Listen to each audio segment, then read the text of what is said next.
श्रीमद् भगवद गीता अध्याय 5। ओम श्री परमात्मने नमः। अथ पंचमोऽध्यायः। अर्जुन उवाच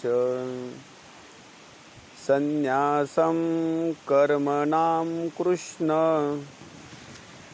पुनर्योगं च संससि यच्छ्रेययतयोरेकं तन्मे ब्रूहि सुनिश्चितम्। अर्जुन म्हणाला, हे कृष्णा, तुम्ही कर्मे टाकण्याची आणि फिरून कर्मयोगाची प्रशंसा करता, तेव्हा या दोहोपैकी माझ्यासाठी अगदी निश्चित कल्याणकारक जे एक साधन असेल ते सांगा। श्री भगवानुवाच संन्यासः कर्मयोगस्य निःश्रेयसकरा उभौ तयोस्तु कर्मसन्न्यासात् कर्मयोगो विशिष्यते। श्री भगवान म्हणाले, कर्मसन्यास आणि कर्मयोग हे दोन्हीही परम कल्याण करणारेच आहेत, परंतु त्या दोहोतही संन्यासाहून कर्मयोग साधण्यास सोपा असल्याने श्रेष्ठ आहे। ज्ञेयः स नित्यसन्न्यासी यो न द्वेष्टि न काङ्क्षति निर्द्वन्द्वो हि महाबाहो सुखं बन्धात् प्रमुच्यते। हे अर्जुना, जो पुरुष कोणाचा द्वेष करीत नाही आणि कशाची अपेक्षा करीत नाही, तो कर्मयोगी नेहमीच संन्यासी समजावा। कारण प्रीती, द्वेष इत्यादी द्वंद्वांनी रहित असलेला पुरुष सुखाने संसार बंधनातून मुक्त होतो। सांख्ययोगो पृथग्बालाः प्रवदन्ति न पंडिताः एकमप्यास्थितः सम्यक्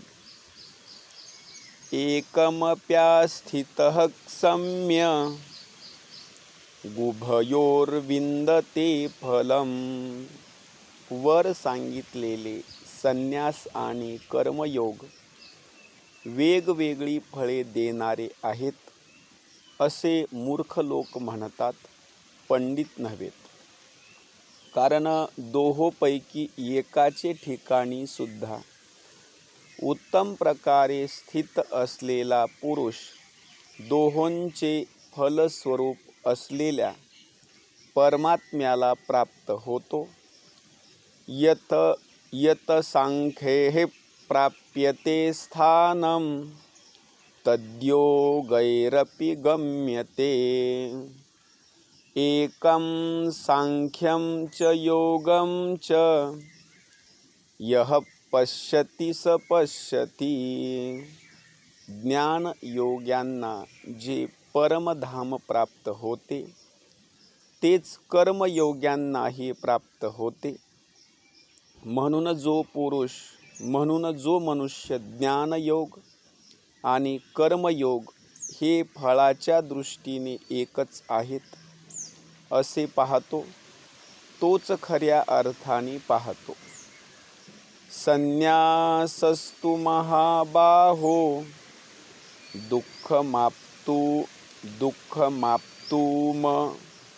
दुःखमाप्तुम योगतः योगयुक्तो मुनिर्ब्रह्म न चिरेणाधिगच्छति।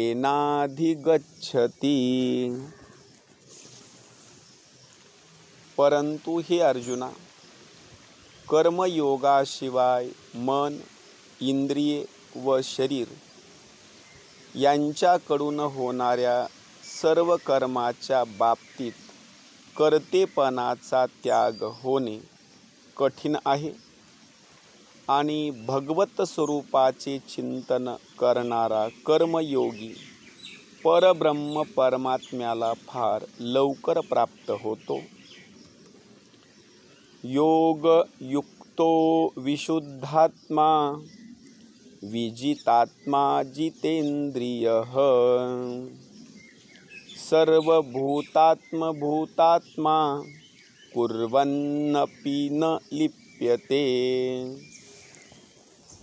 ज्याचे मन स्वतःच्या ताब्यात आहे, जो इंद्रिय निग्रही आणि शुद्ध अंतकरणाचा आहे, तसेच सर्व प्राण्याचा आत्मरूप परमात्माच ज्याचा आत्मा आहे, असा कर्मयोगी कर्मे करूनही अलिप्त राहतो. नैव किंचित करोमीति युक्तो मन्येत तत्त्ववित् पश्यन् शृण्वन् स्पृशन् जिघ्रन् नश्नन् गच्छन् स्वपन् श्वसन् प्रलपन् विसृजन् गृह्णन् नुन्मिषन्निमिषन्नपि इंद्रियानीन्द्रियार्थेषु वर्तन्त इति धारयन्. सांख्ययोगी तत्ववेत्याने पाहत असता, ऐकत असता, स्पर्श करीत असता, वास घेत असता, भोजन करीत असता, चालत असता, झोपत असता,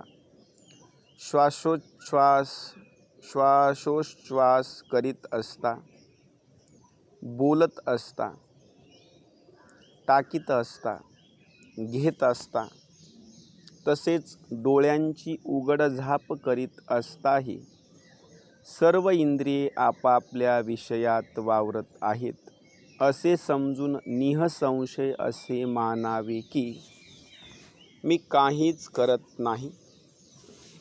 ब्रह्मण्याधाय कर्माणि संगम त्यक्त्वा करोति यः लिप्यते न स पापेन पद्मपत्रमिवांभसा. जो पुरुष सर्व कर्मे परमात्म्याला अर्पण करून आणि आसक्ती सोडून करतो,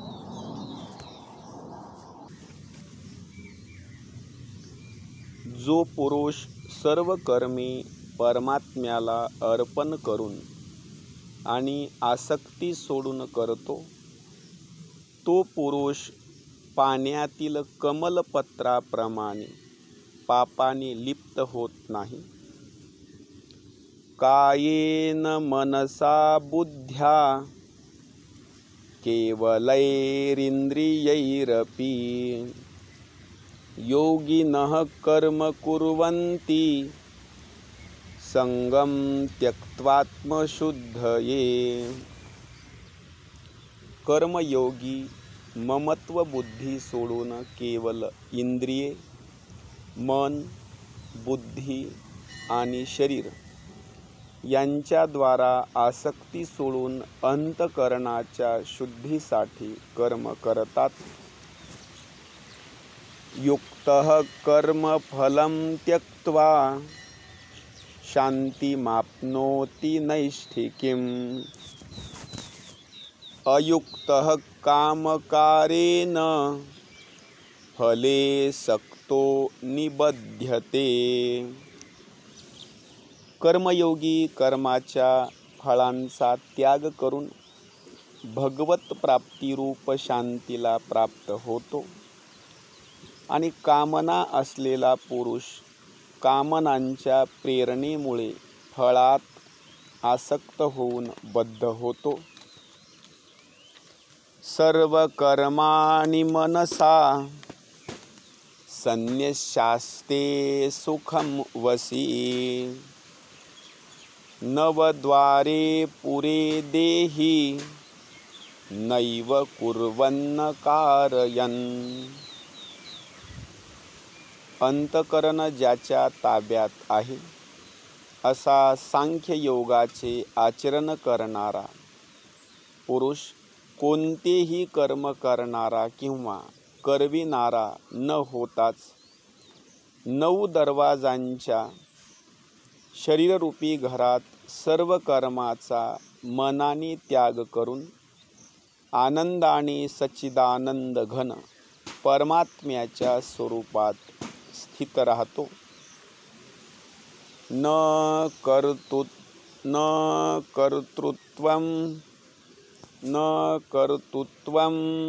न कर्माणि लोकस्य सृजति प्रभुः. न कर्मफल संयोगं स्वभावस्तु प्रवर्तते. परमेश्वर मनुष्याचे करतेपण कर्मे किंवा कर्मफलाशी संयोग उत्पन्न करीत नाही, तर प्रकृतीच खेळ करीत असते.